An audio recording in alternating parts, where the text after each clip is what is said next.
Of welcoming Bishop Jensen Sayankulo from Liberia. He is the Bishop of the National Lutheran Church of Liberia. And the world has just suddenly gotten smaller, because we can be together in one place like this, and it's quite wonderful. There are many of you from different places and congregations here, and we're thankful again that you're here. And the thing that is bringing us together and is kind of crystallizing things for us is a project in Bong County, Liberia, at Phoebe Hospital that is forthcoming, a solar array that will wipe out the need for several diesel fuel generators to be used to generate electricity at the hospital. A solar array can replace those and give much more consistent electricity and energy to a hospital that needs it to keep people healthy and even saved. So Bishop Sayankulo is here tonight, and we're just going to let you talk, Bishop, and maybe there will be some time for questions and answers during this time. And then at 6:30, we have our regular Wednesday evening worship service in the sanctuary, and we hope that you'll feel invited and welcome to stay for that. We'd love to share a 30-minute worship service together tonight. So, Bishop, welcome. Thank you very much. 6:30 is your worship time, and it's already 6 o'clock, and you gave me the mic. Andy, it's great to be here tonight. I'm really glad to see you all. Thank you, Mary Jo, for giving me this wonderful opportunity to come and meet the people that have made you what you are. You are a special person to us. I think it's from the association with these people that you have become what you are. Thank you for being you. I come bringing greetings to you from our brothers and sisters, your brothers and my brothers and sisters from Liberia, the Lutheran Church in Liberia. I don't know if everyone here is a Lutheran. You don't have to be a Lutheran to listen to me. But I bring you greetings from the Lutheran Church in Liberia. Anyway, they want you to know how much they appreciate you. Your prayers for us are what have brought us where we are. You have not stopped praying for us. You heard last year that in March, what they call a strange disease they call Ebola hit Liberia, and it killed thousands of people. We are hearing now that it's over 11,000 people that have been killed in the three nations, Guinea, Sierra Leone, and Liberia. And you prayed for us, and because of those prayers and because of what you did, you sent us relief items, you sent us medical supplies. The first time in my life I heard of something called PPEs. Who knows what PPEs are? Those are personal protective equipments. And you sent us those. You didn't even know what you were sending, did you? But we got them, and because of that, we were able to use them to protect our doctors and nurses when they went to treat Ebola patients. And because of that, many of our doctors and nurses were saved. Prior to that, they were dying like flies. Ebola looks for whoever is caring and loving. It seems to just sink its claws into the loving and caring person. Very affectionate people are the ones that Ebola likes to live with. So you helped us, and I want you to know we appreciate that. Today I want to just briefly introduce myself, and then give you the opportunity to ask questions because I really don't know what your expectations are when you are coming, what you wanted to hear, and I could tell you about myself and talk about myself and talk about myself. That's what I know how to do best. But I will let you tell me what you want to hear, and then we'll talk about that a little bit. But I'm the bishop of the Lutheran Church in Liberia, as you have been told, and I was telling Andy that I am a baby bishop. That means there are many things I don't know yet, so don't ask me hard questions. Um, but I have worked with the church as a bishop for 3 years, and it was within those 3 years that Ebola struck. Uh, the, uh, the emphasis of our ministry, we have three emphases: uh, teaching, healing, and preaching.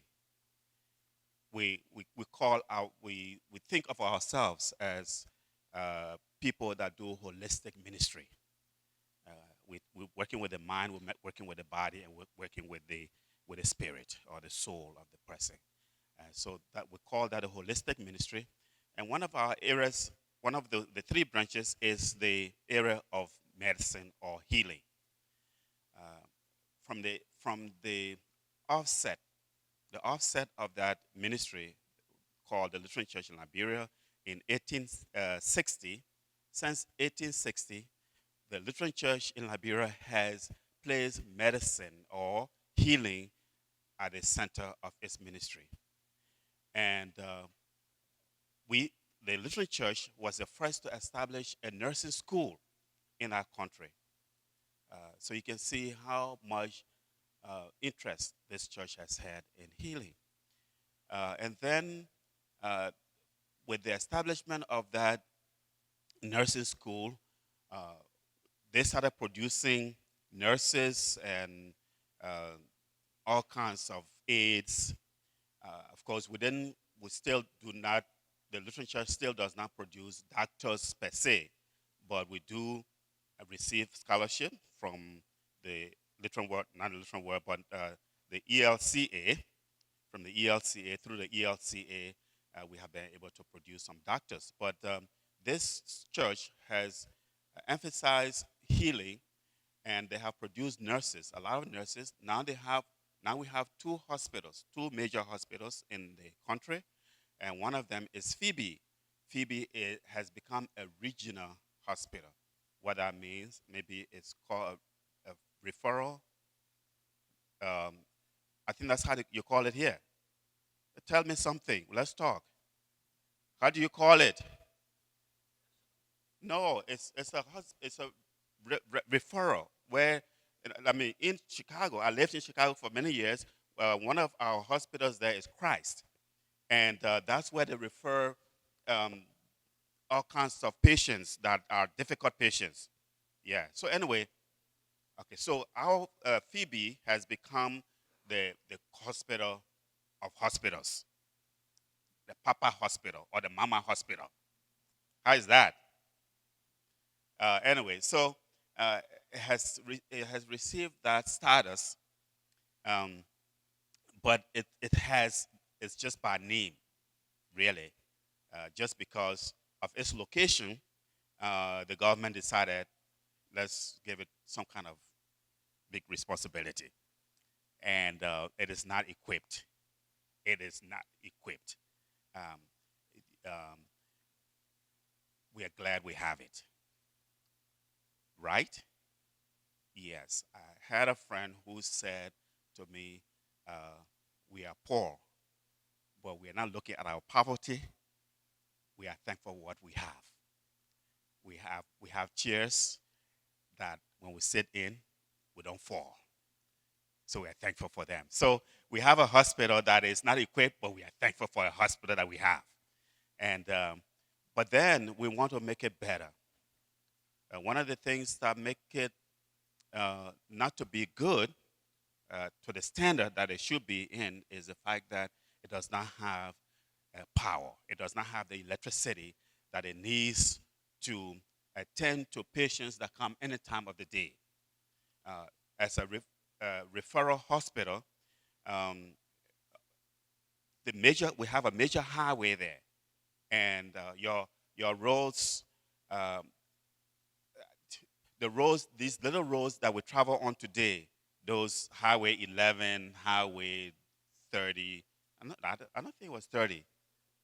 It was 30, 13, not even 169. 169 is better than our highways. Okay? So these little things here, that's how our highways look. Our highways are just, one going this way and one going this way. And because of that, there are a lot of accidents that take place on those roads. And if an accident occurs and they bring a patient at night, and it's mostly at night that these big accidents happen. And we have two seasons: one is rainy and one is dry. During the rainy season, you know how hard it is already to drive on these highways at night when it's rainy, right? So the combination of bad road, a rainy season, the darkness, they don't mix. Not a good mixture there. A lot of accidents happen, and then they have to take them to uh, Phoebe Hospital, where they get there at night. And I shouldn't make this thing exciting. Making it sound like, hey. No, that's not how it is. I'm sorry, that's not how it is. This is gloomy. We should all be going, yeah. Really, the fact is that this hospital is not equipped to handle the kind of things that it's supposed to be handling.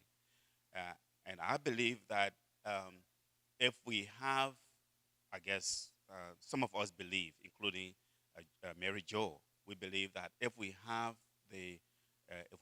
power there, 24-hour power, uh, we are doing good now, but we'll be doing a lot better if we have power 24 hours a day. The electricity is cut off most times when we have fuel. See, our biggest problem is the fuel. If we had a fuel, we will be operating almost regularly if we had a fuel. Um, but BJ, this lady BJ, showed me something today that she and her husband showed me something today that made me cringe, because they talked about what the fuel produces in the air. And I was saying, is that why that thing smells the way it does? Yeah, that area. So we are trying to heal people, but we are poisoning them at the same time. Do you see that? Yeah. And so the idea of the solar system makes so much sense to me. It just makes We cried in that place today. I shed tears when the couple showed me what the possibilities were for that hospital. And I think that uh, if we do what the Lord is calling us to do, we're going to make a lot of people happy and a lot of people healthy. And that's my prayer.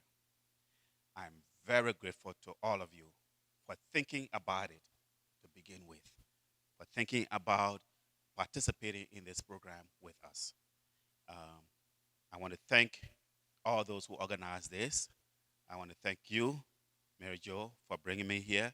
How much money you spent to bring me here? I want to thank you. You've done so much for Liberia. At the next election, I will put your name out there for. No, I really appreciate you. Re- okay, good, very good, very good. Real. That is BJ and Jason. We are grateful to you. Thank you, David, for being the chauffeur. So, ladies and gentlemen, I want to thank you again for letting me speak to you for 5 minutes. Now, please feel free to ask me any questions you want. But I will only answer the ones I'm able to answer. The others I will give to Mary Jo. Yes, DJ.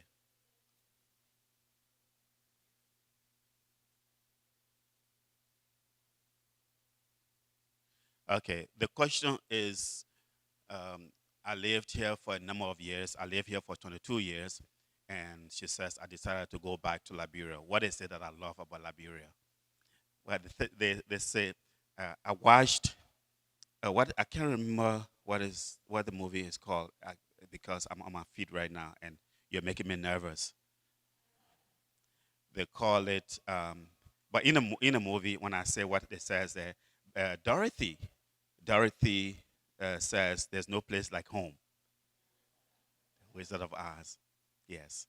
There's no place like home. Um, I, I I was sent here 1984 to come and study and go back and help with the training of young men and women for leadership. And I came, I learned, I went back home, and because of the Civil War, I had to flee, come back to the United States, and the Civil War just wouldn't end. So I went back to school, and then the ELCA decided to give me something to do. So I started working with the ELCA for many years, and then and all that time I was thinking, I promised, I promised, I promised, I promised. And when the opportunity came, I would have gone back earlier, but my children, I had children during all of that time. I couldn't just sit here doing nothing. I had to make some children too.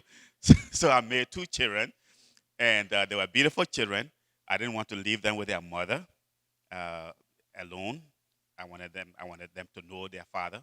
So we stayed here and raised those children. When they were in college, then I felt like it was time to go home. That's when I left, when I was called. Yes, ma'am.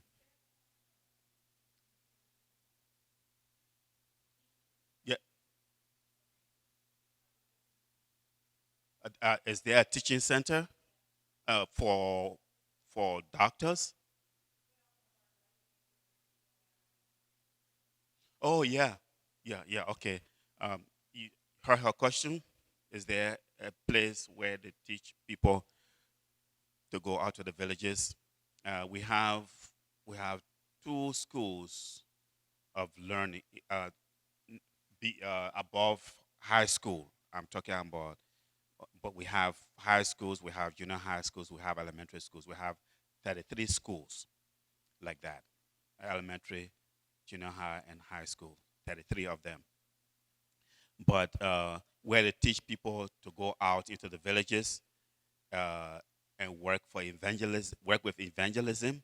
We have two of those. We have one called the Lay Training Center, where we train men and women to do evangelism or to do leadership in the church.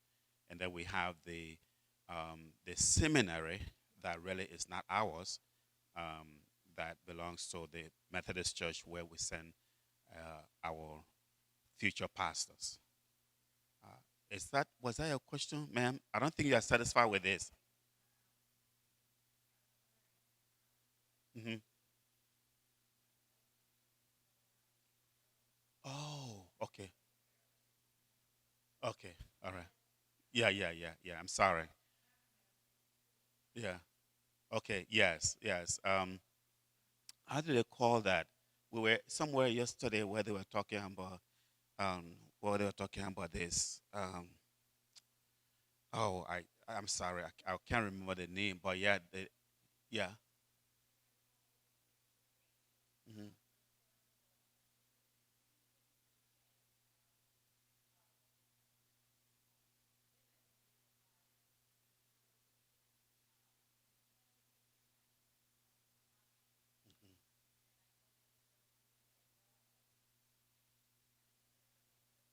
Yeah. Okay. Big Bella. Hmm. Hmm.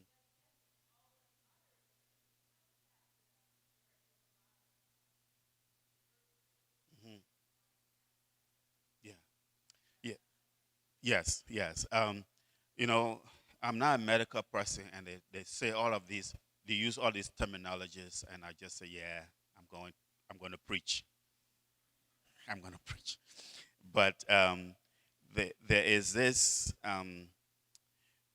program where next time I'm coming to the United States, I will travel with one of those medical people so that they'll feed me with words. They give me the right names. But there is this program where they train um, traditional uh, women to deliver safely, to help women deliver safely. and they have the terminology for that. If this thing is going to be showing somewhere where people know these names, the person will be, what's wrong with that guy? Yeah, midwives, traditional midwives. That's what it is. Traditional midwives. All right. They teach these traditional midwives to do. They come to the hospital and they train them, and they return to their villages and help women to deliver safely, because many of them live too far from the hospital, and uh, there are many reasons. But there are complications that develop during these deliveries, and the traditional midwives are not able to handle some of these things. However, these traditional midwives are trained to look for signs of danger, so that they catch those early and bring those women. This is new. This was not something that was done before. Thanks to our partners around the world, including the ELCA, we are able to do that. We are able to train these women to watch out for danger signs. And they bring them closer to the hospital for that time of delivery, and it's making our women to deliver safer, and we are having healthier mothers and healthier babies. But this is new. And yes, they have those kind of things. There's another program that I just, it's not coming. The name is not coming, and they are training community health. That's the word. Yeah, community health. There's a community health program um, where our nurses go into the communities and help people. I don't know what kind of help they give them, but there is a traditional health program where nurses are training people in the communities. Yeah. Yes.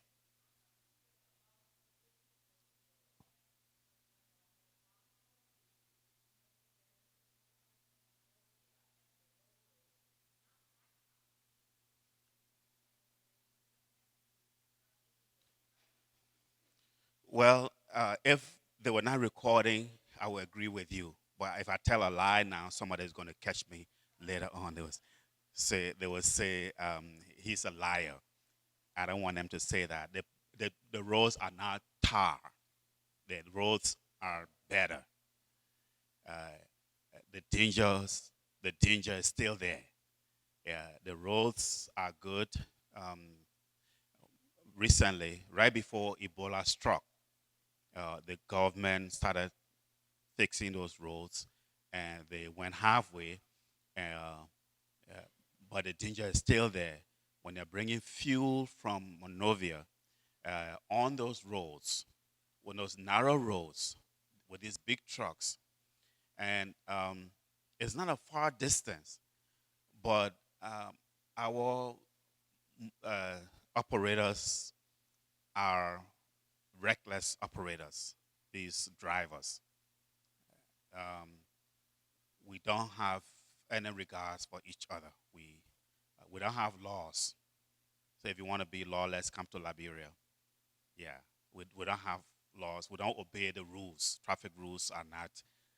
The danger is high. So that the truck that left this morning will still be on its way to to Banga, which is or to Phoebe, which is just about maybe 80, 160, 160 miles, and that's just how it is, because they will get in a gutter, and they are just there, especially when it rains, then it becomes dangerous.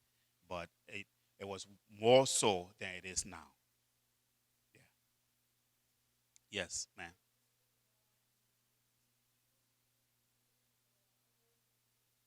We are. Yeah. Are we involved? Are the churches involved in feeding people? That's that was your question. Yes, we are very much so. Um, Especially after the Ebola crisis. During the Ebola crisis, everything came to a standstill. everything. No schools, no offices, nothing. Just everything came to a standstill. No businesses, and our women rely on businesses. Our traditional women are the business people of our communities.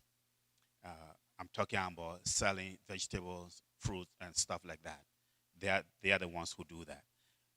But because of the Ebola, we couldn't sell in the market. That's what those women depend on for everything. So all of the goods they had just rotted, and if they didn't rot, they didn't get rotten. The government fumigated a lot of our businesses. The reason for the fumigation is um, there was somebody in the home that had Ebola. If there was someone in the home that had Ebola, they would take that person out of that home and they will spray everything in there with chlorine water. Just everything will be destroyed, including your goods, because we didn't want to spray the virus.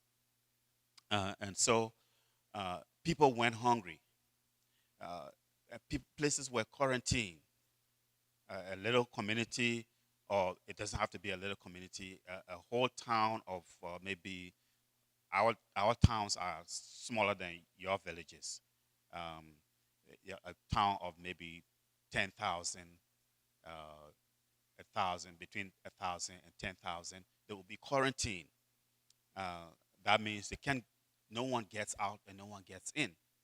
Well, they run out of food. They have not stored food for the rainy seasons or for the winter, so they run out of food.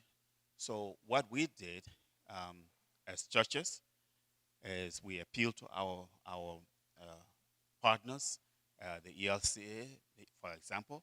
ELCA sent us the first time they sent us $25,000 right away, and we bought food we bought rice from the Lebanese stores, and we took them to those quarantine areas right away. And we were not the only church that was doing that. All of the other churches, as a matter of fact, most of the other churches were ahead of us. Our partners were a little slow, and we were not happy about that. Um, but that's, we're, we're happy when the money came, right? Yeah. So we're happy for what we had. We didn't cry about what we didn't have. So when it came, we went and bought the rice, and we went and did the distribution, and that's what happens. The church is really strongly involved with those kind of distribution of food and stuff like that. Can I take somebody else for this? Yes.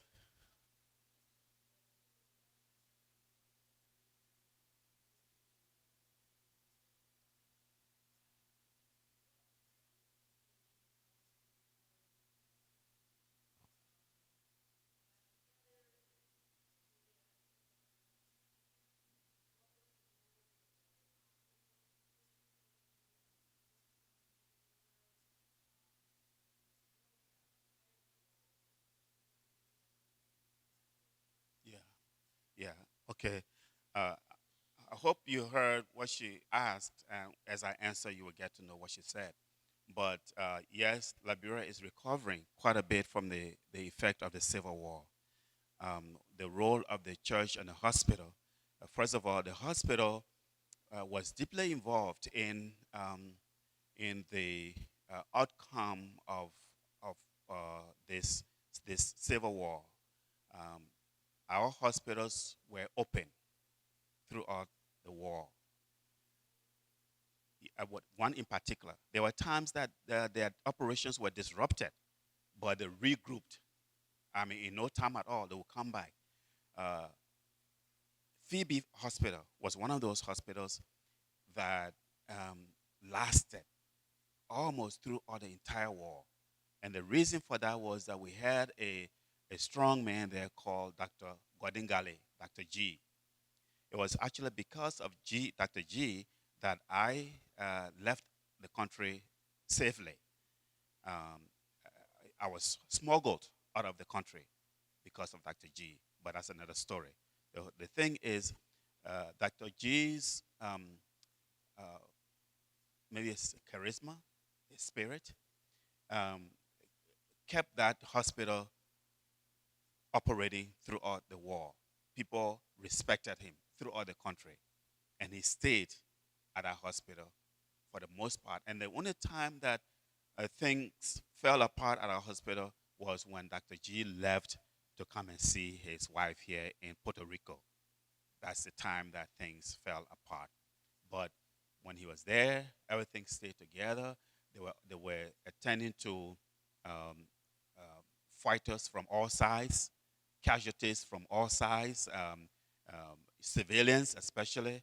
And so um, uh, that's the kind of role the hospital played. Phoebe Hospital that we're trying to make better today, we need to really make it better because it's strategically located for this country. Uh, what's the role of trauma healing and reconciliation? The church is the one that has taken that on. We have a program called Trauma Healing and Reconciliation Program. The Trauma Healing and Reconciliation Program. I wasn't there when it was established, but and I should know the history. I've heard it so many times, but I can't remember. I'm getting too old now, so I'm not remembering everything. But trauma healing and reconciliation has been the main one of the main forces behind people relating to each other better in our country today.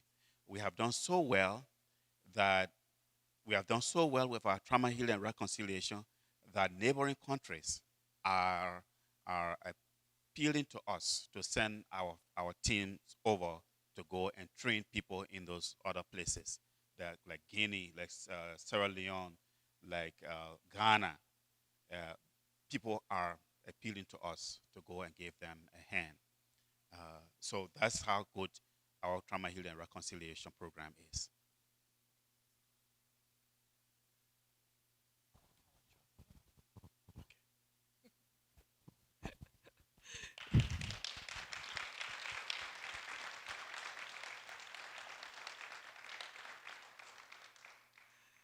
We'll be around after worship for a little bit.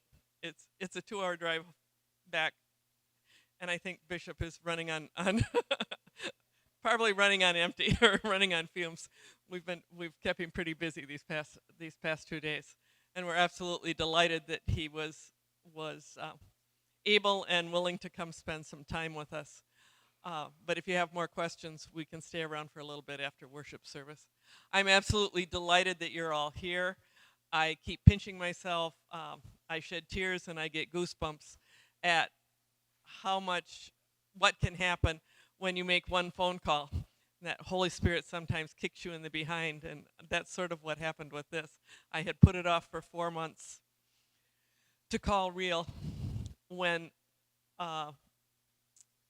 Myrna Wells Ulen, who was our former SWO president, scheduled a board meeting in Pine River, Minnesota, which is where Real is located. I think that was God and the Holy Spirit telling me that if I was going to make a phone call, that was the time to do it. I served on the board at that time. So you never know where one phone call is going to take you, and you think that you could never do some of the things you find yourself doing. I have met some wonderful people. I have been amazed and blessed by all of you and the work that you have done. This wouldn't be possible at all. We wouldn't even be thinking about this if it wasn't for what you do and the work that you're putting forth for it. I look forward to a wonderful, exciting Solar August, and I thank you all for being here. And I think it's time to go into worship.